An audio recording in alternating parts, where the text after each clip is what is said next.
Hey, bae. Given that's how we live it, don't be mad at the system, it's simply how we've existed. I hear a lot of people talking like they politicians and choose to be an accountant because it's safe in the business. Good morning, good afternoon, good evening. I love you. God loves you best. Hello, hello, hello. You are tuned in to Ronnie P TV. I am yours truly, Ronnie P. And today, or tonight, we are going to be reviewing, yes, Married at First Sight, Season 10, Episode 15. This episode is entitled Forever or Never. And it was kind of lackluster, but we'll get through it, hopefully swiftly and quickly. Moving right along. Okay, so we're gonna start it out with Taylor and Mika talking Misery Loves Company. So Taylor had to come in there and talk to Mika about how Brandon said that he wasn't coming back, and at least Michael came back, blah, blah, blah. Who cares? Okay, so this is what really got me.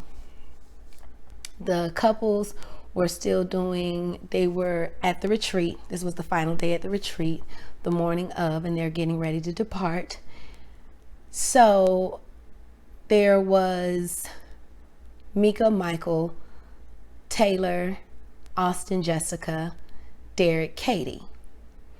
So Derek and Katie weren't staying for breakfast. They were going to go off and do their date together. Jessica and Austin were making breakfast. Of course, Taylor was there alone because Brandon had already left. And that left Mika and Michael. Well, Michael took it upon himself. He said good morning reluctantly to the other couples, but he did not speak to Mika.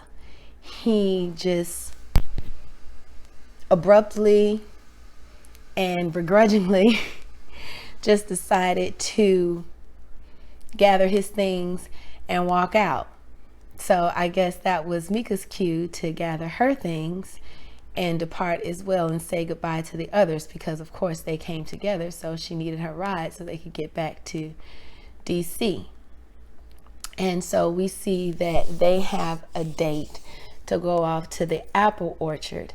Now, in his confessional, Michael says that he doesn't want the date to end on a low note. He anticipated, he wanted it to end on a high note. But you don't end a meeting on a high note by giving someone the cold shoulder. That's never been my experience, but we'll see how it goes. Okay, so just as I thought, when they get to the apple orchard, Michael continues to ignore Mika. And quite frankly, I don't even know why Mika has gone this entire 8 weeks.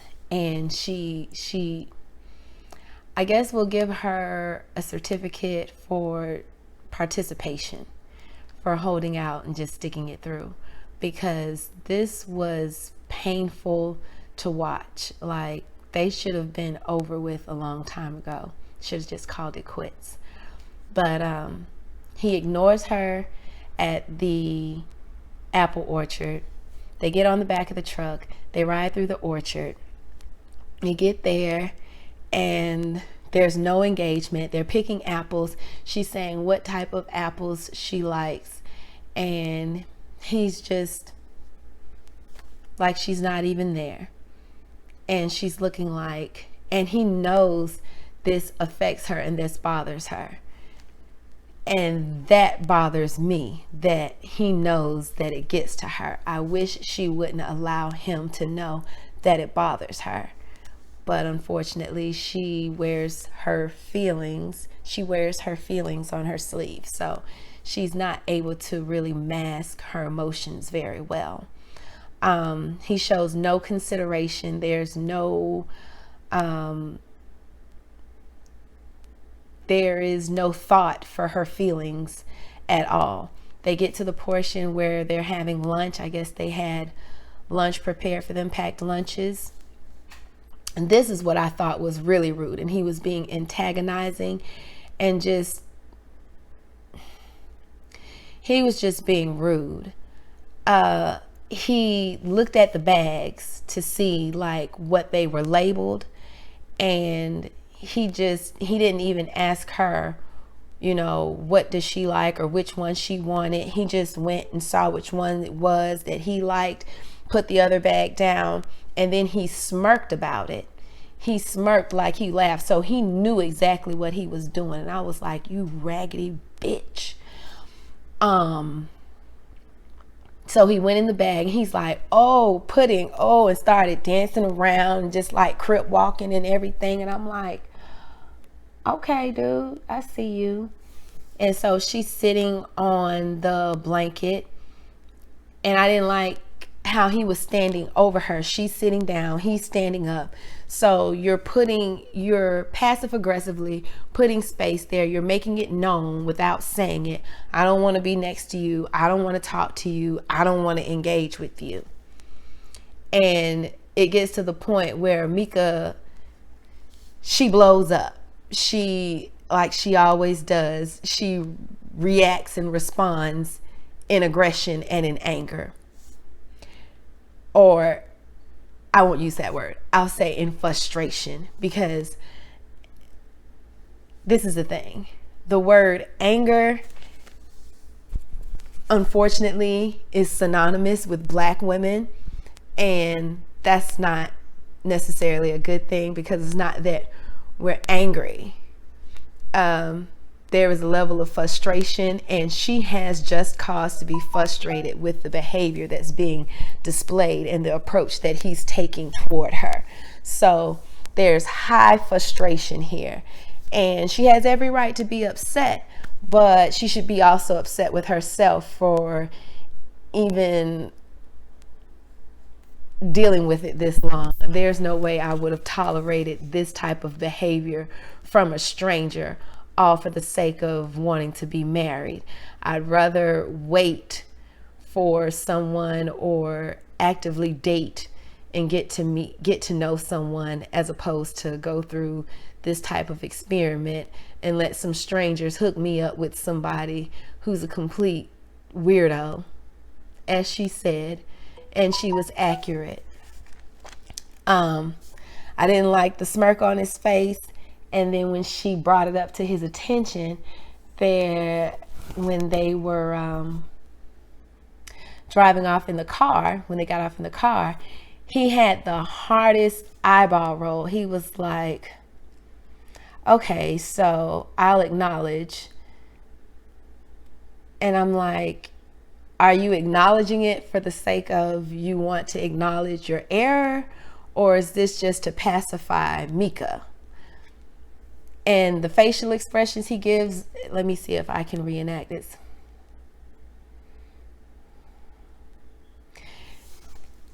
It's just a lot of bitch assness, if you ask me. I've never liked him, still don't like him, won't like him next week either. Moving right along, we have Derek and Katie. Oh, she was just as pretentious and spoiled and snobbish as she was last week. Like I said, Derek and Katie, they decided to go off, and they had one last final date before they left the retreat. They did an activity where they had a love lock key, where they went off to this lake, and they have the lock and key, and they make a promise with the lock and key, and they put it on this chain, and then they throw the keys into the lake after they make the promise. What I didn't like about the engagement between Derek and Katie was she didn't seem really inclined to make a promise. She seemed very detached and not very hopeful of the future for she and he.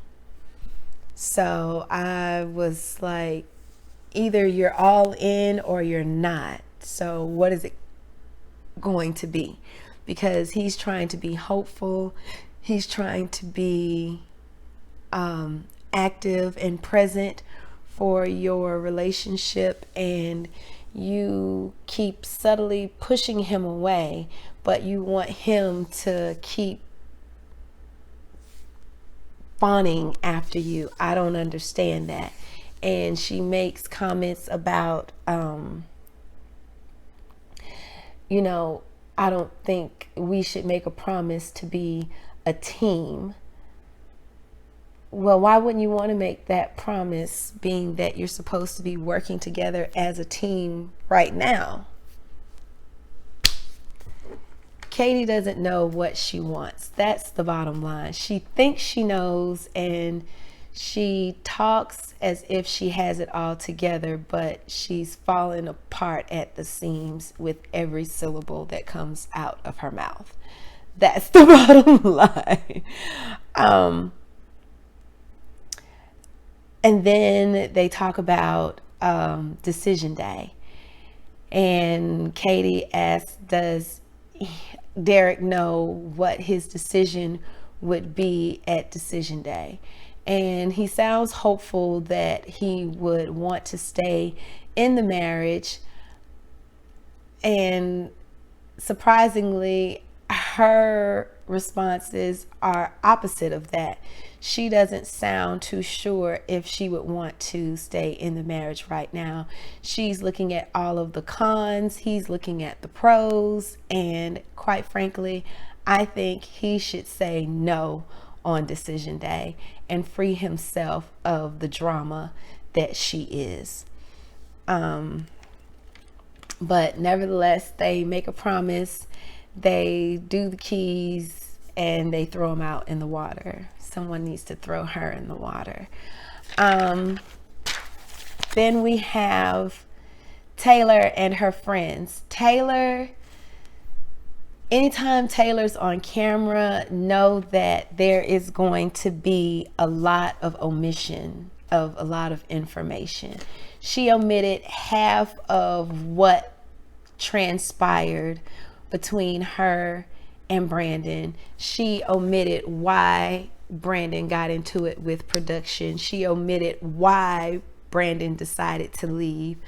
I don't know if those young ladies, because the same young ladies, Jasmine and Brittany, showed up. So I don't know if these were the friends that she was out with at the hotel, or these were the scapegoat friends that were her alibi when she was out with the guy friend at the hotel. But they don't know, apparently, the whole story of why Brandon was upset, because she didn't come home and she didn't tell them that. But she tells them that, you know, he blew up and he left, and he just texted her and said that he wasn't coming back. But then we find out that he has been talking to Taylor and says that he wants to work it out. He just doesn't want to film. He says that the camera makes him very uncomfortable, and he has been spending time with Taylor off camera. He's been at the apartment and they've been canoodling and spending time together. After I saw that footage, I was over it. I was like, to hell with them both. Screw him, screw her. I will not have my emotions toyed with. I just think that's BS. How dare you make this big issue about she's all these things and why you can't tolerate it, and why you're not going to put up with it, and why you're not going to film, and why there's no reason for you to film. But then you actually go back to the scene of the crime and you go and engage with this chick and watch TV and lay in her lap and do all this feeling up on each other and all this foo-la-la. I'm like, oh no, I will have no parts of it. So that's as far as I will go with discussing them, because and so then we have Austin and Paul. Austin is my favorite. Austin is he's so emotionally sound and peaceful and reserved, and he's just someone I'd like to have a conversation with. He just seems like really cool peeps. And he's been a pleasure to watch on camera. I have to say, he's been a pleasure this entire time. I have no complaints about Austin. He makes me smile. But Austin and Paul are talking, and the only thing I wrote down about that is when Paul asked him about the L word, and Austin's like, yeah, no, still not going there with that. And that's where that ends.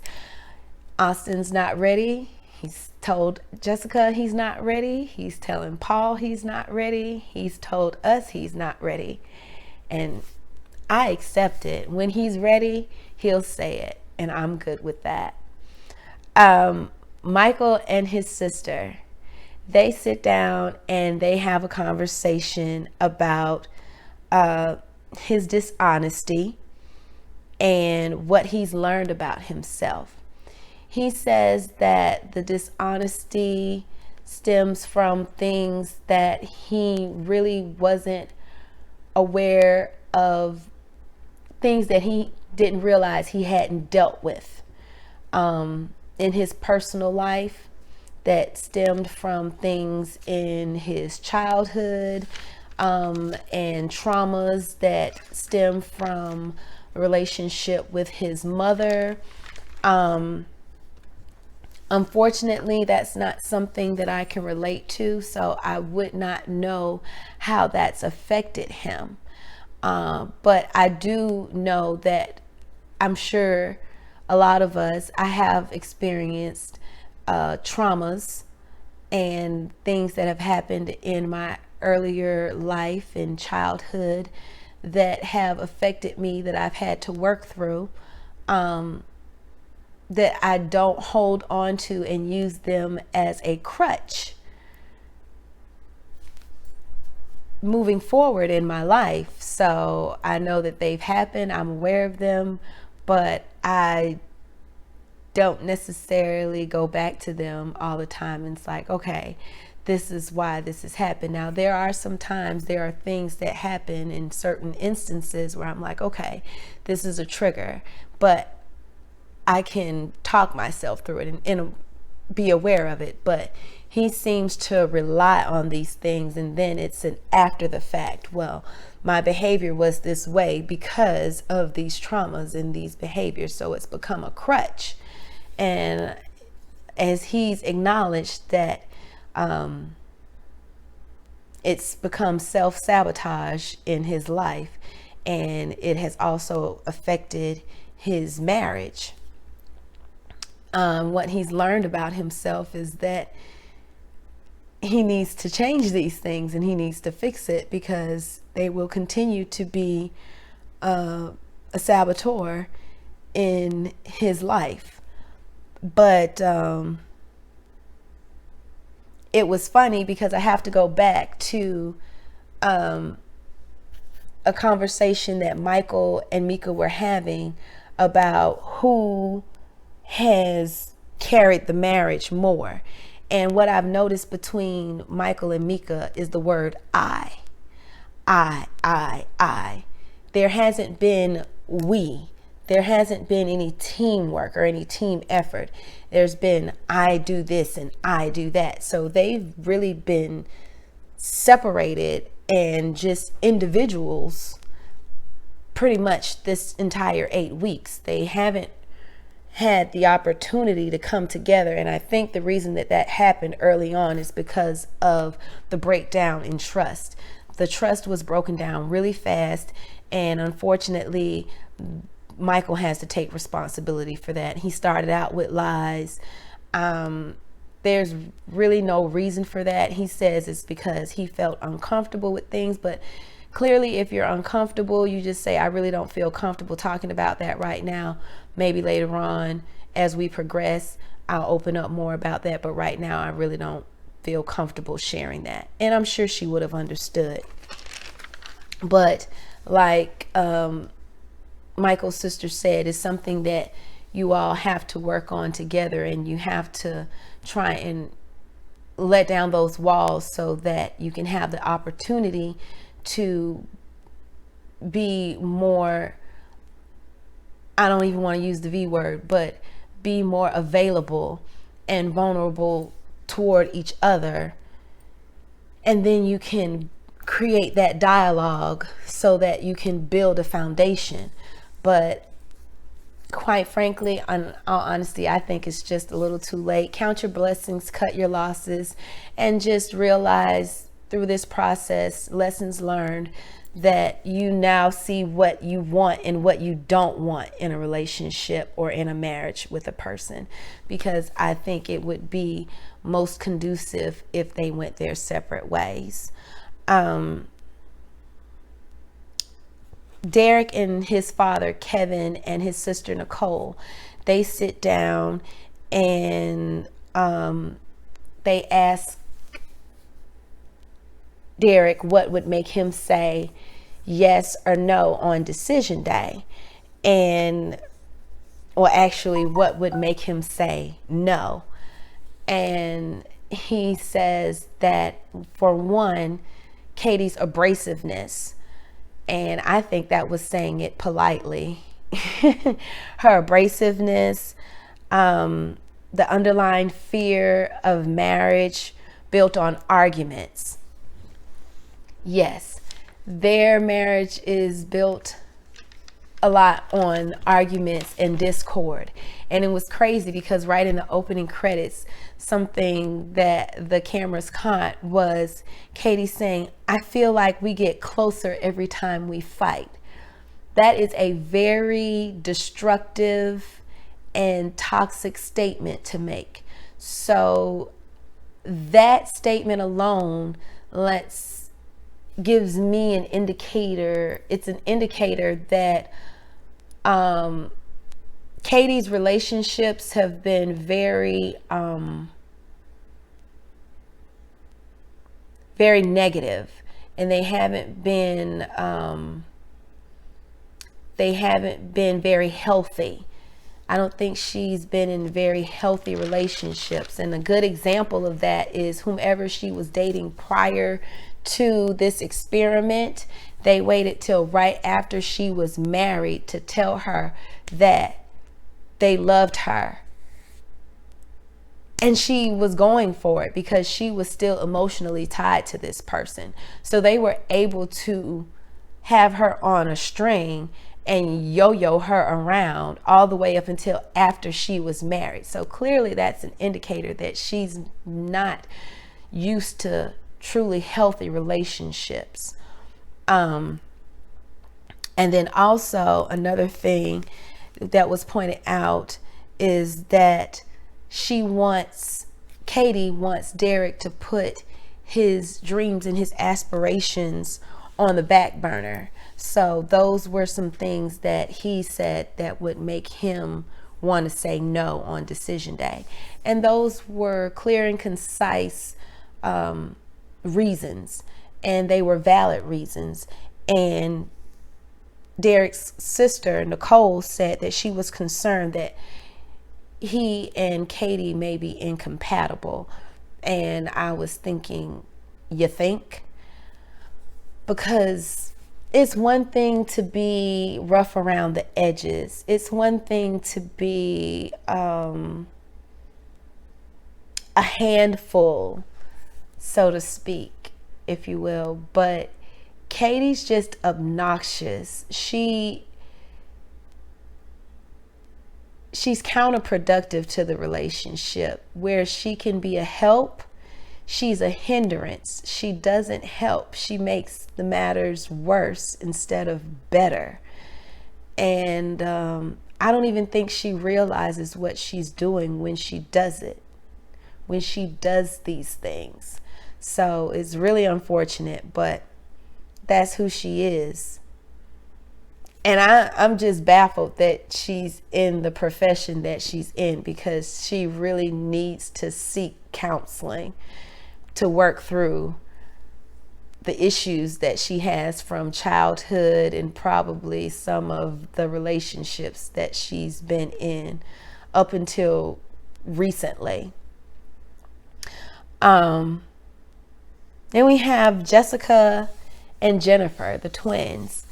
Jessica sits and has dinner with her sister Jennifer, and they discuss her and Austin. And Jessica tells her sister that her and Austin have been doing pretty well. They've had a fight here or there, but they really haven't had any fight. They've had disagreements, and the disagreements have stemmed from Jessica's inability to be adaptable, because the biggest disagreement has come from the conversation of Austin having to travel for work. Okay, people, so we either commute for work or we travel for work. If we commute, that means that we just are in the general vicinity of where we live. It's the normal drive time, maybe anywhere from 15 minutes to 30 minutes. So commuting. Okay, now traveling could be anything from, I would say, if you have to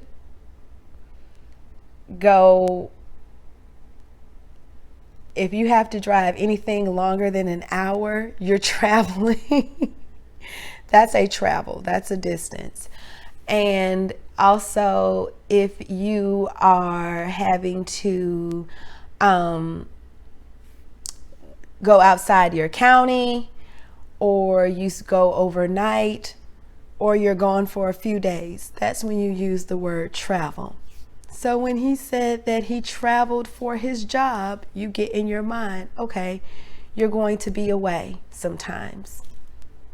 All right, that's the nature of the beast. It's work. His job was there before me. These are the things that I get in my head. It's work. His job was there before me. And I just get in where I fit in. And she gave him the impression that his job was a problem because his job kept becoming a topic of conversation. If you know that he travels for work, and he told you this in the beginning, but your defense is, yes, but you hadn't traveled for the first 5 or 6 weeks. Okay, well, it wasn't in his schedule that he had to travel for the first 5 or 6 weeks of your marriage.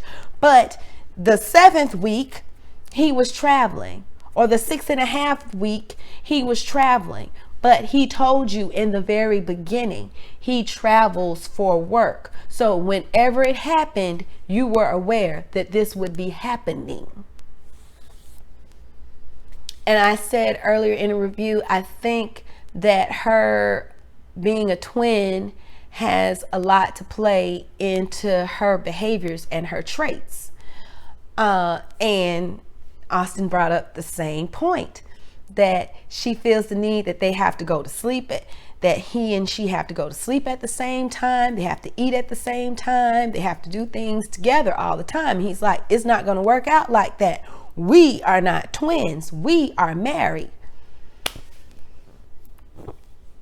And I think another issue is because she can't control the situation or get him to do what she wants him to do exactly when she wants him to do it, is a problem for her, because she said he wasn't being sensitive to her feelings or considerate of her feelings.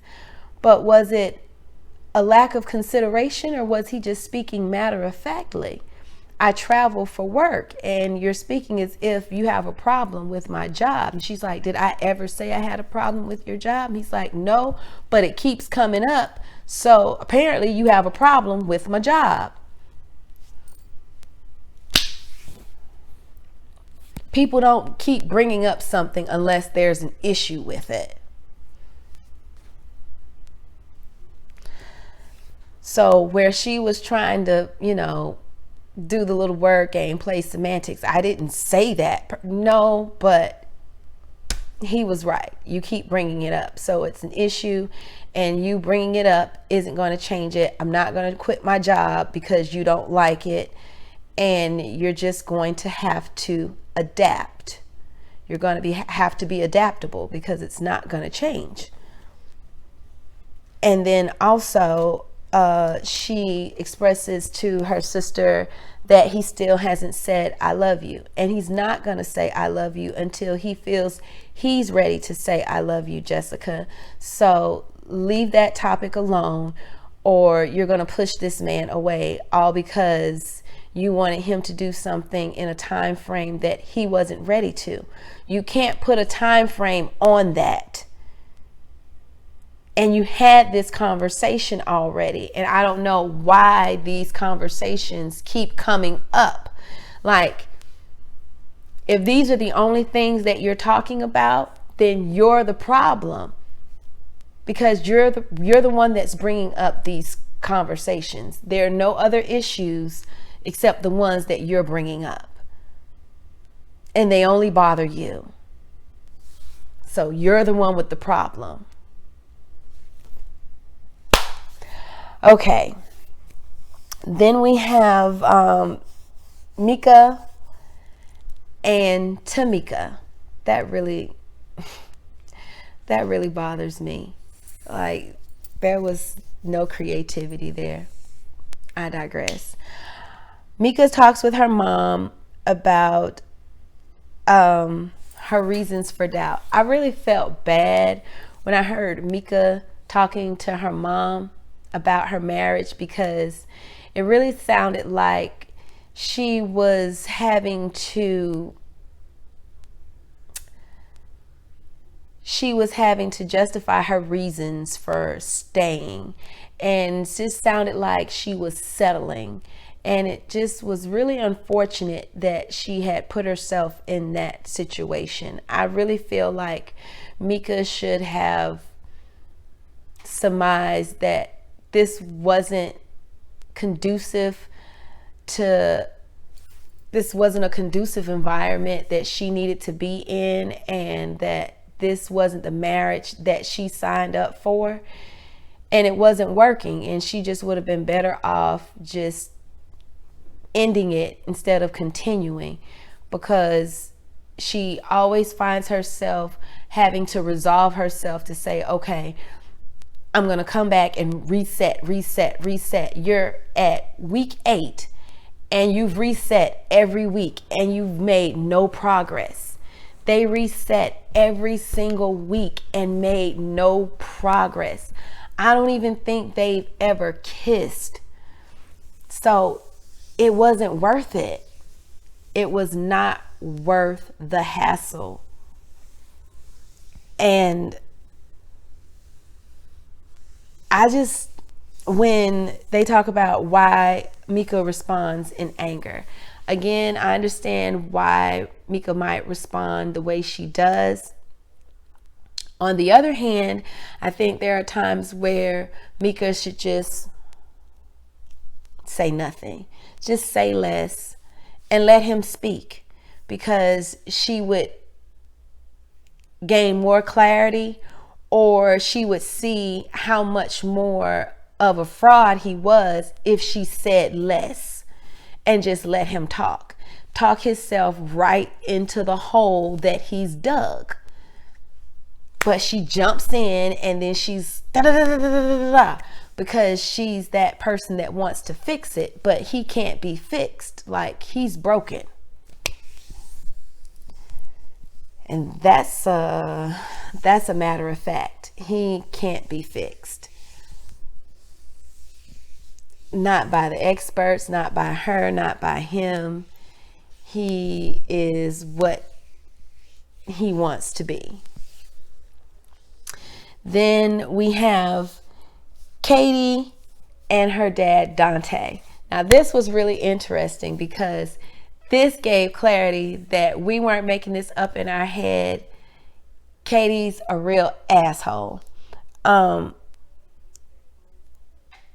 Katie's dad, Dante, and her stepmom, Kim, ask her how things are going with Derek and how they think are going to be progressing as they get closer to decision day. And Katie expresses how she believes there is an emotional disconnect, and she calls Derek a boy. And it's funny because those comments scared Katie's father. He's like, are you always this amped up? Because if you were always like this, I promise, like, I wouldn't want to be with you. I wouldn't want to be around you. And I share the same sentiment as her father. And I hope that when Katie goes back and watches this, she sees how much of a jerk she was and why we said everything we said on Twitter about her. And she also expresses that she doesn't know if Derek is able to love her or knows how to love her the way that she needs to be loved. But the concern is we don't think that Katie knows how to love herself the way she in fact needs to be loved. So yeah, that's pretty much this whole episode in a nutshell. Finally, last but not least, don't want to leave this out. At the end, Mika and Michael have dinner, and apparently Michael put in his 2 weeks notice for the third job. So as of right now, he is unemployed. And I wish when they put his name up and they have the educational director, they just put unemployed now, because that's his status. And he wasn't going to tell Mika about it. She just happened to notice that, you know, he hadn't been going anywhere, or he had been around the house. And he said, you know, they had been discussing things, yada, yada, yada. And he decided to put in his 2 weeks. I have never noticed in this entire time that he had ever went to work. It's never looked like he's ever come home from work. I don't know if he still works at the yoga studio and if he's still cleaning the rooms, but I mean, how are you going to support a wife and a family if you can't sustain employment? Again, another red flag. That would be all I needed to know coming up to decision day. There would be nothing else that I would need to discuss. And I don't even know how after that conversation they were able to end that on a high note and have a good dinner. But they were. I just think that she has made too many efforts to try and make it work. He asked her what would she give herself as a grade. She gave herself a B. I think she should have gave herself a C. He gave himself a C plus. I think he should have given himself an F, because he has absolutely failed. When you lie that many times about that many things, you have failed, young man. C, D, F. F. So no, you don't get a C plus, you get an F. Mika, you get a C, because there should have been times that you should have known to use more active listening instead of being so quick to speak. Sometimes we have to listen and say less.